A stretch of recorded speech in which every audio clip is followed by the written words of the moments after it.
Il y a une série de bêtes en bas à côté des haricots. Là, il y a une autre série de bêtes qu'on avait récoltées là qui sont en train de... qui vont faire des grandes feuilles quoi.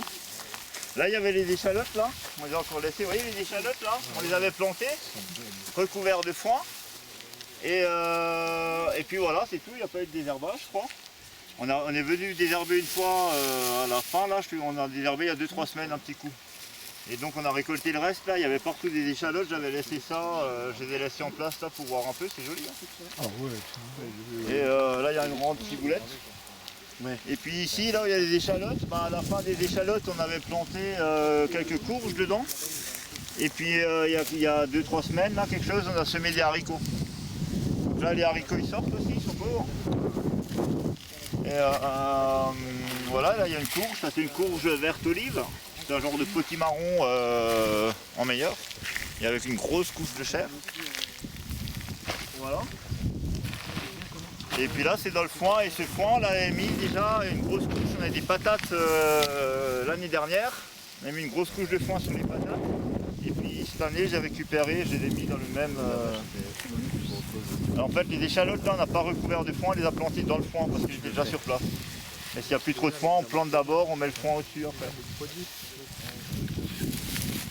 Voilà. Là on avait les oignons qui étaient faits pareil, là ils sont récoltés, il n'y en a plus. Ils sont tous rangés.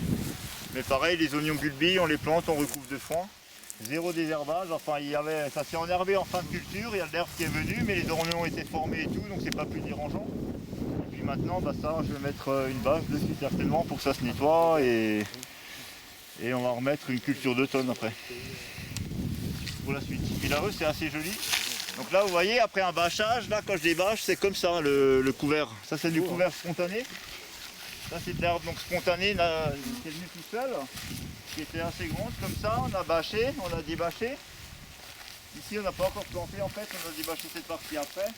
Et puis ici on avait mis quelques courges là. Moi on les a mis très tard en juillet là, il me restait des plants. On verra bien si ça donne encore quelque chose ou pas. Et puis on a semé là, il y a partout ici maintenant, il y a du navet, semé, des choses comme ça.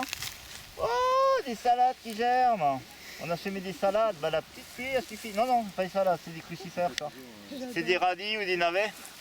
Je les avais pas vus qu'ils ont germé, je me suis dit, il n'y a pas assez plus. Voilà, ça germe. Donc là on a semé à la volée. Ici aussi là, tu vois. Ah ouais. Hop, ou du mesclin, c'est tout ce que j'ai semé là.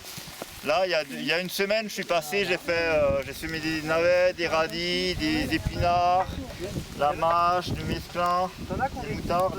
Ouais, c'est la tise, parce qu'il fait sec. C'est une bestiole qui est à cause du sec. Mais bon, des fois ça peut faire du gros dégât, des fois ça va y aller quand même. Il y a plus de chances que ça y aille s'il vient pleuvoir. Ah, il va venir pleuvoir. Mais même tes salades, tu les arroses pas?